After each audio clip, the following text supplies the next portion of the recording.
Hey, this is Allison from Mahalo Math. Welcome to our SAT Prep series. We're going to be working some problems, and working with me today is Chrissy and Trevor. So let's get started. All right, we're up to problem number 24. Let's take a look.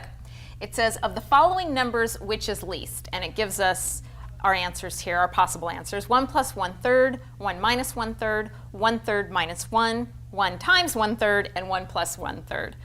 Which of those numbers do you think is the smallest?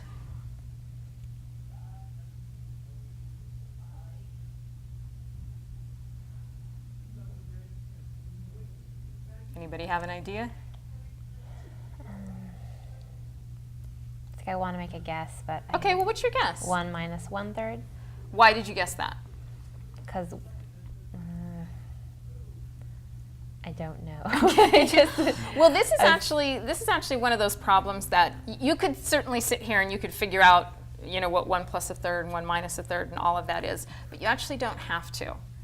A negative number is always smaller than a positive number, always. Right. So all you have to do is look and see if any one of these numbers is negative.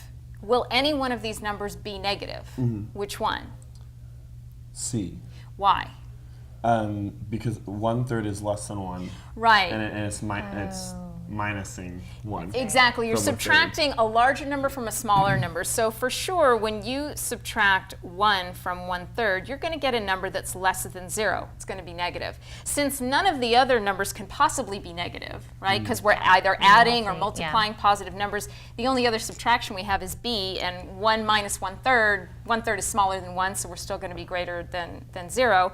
So in this case, it doesn't even matter what the number was. You only have one negative possibility. That has to be the smallest one. So the answer is C.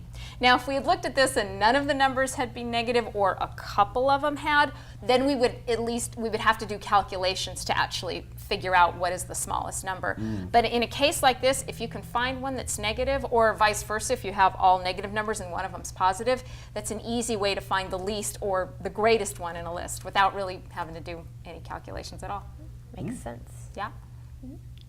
Thanks for learning with us today. If you'd like any more information on these topics, click on the links below. And if you have a specific request, please send it to requests@mahalodotcom. We'll see you later.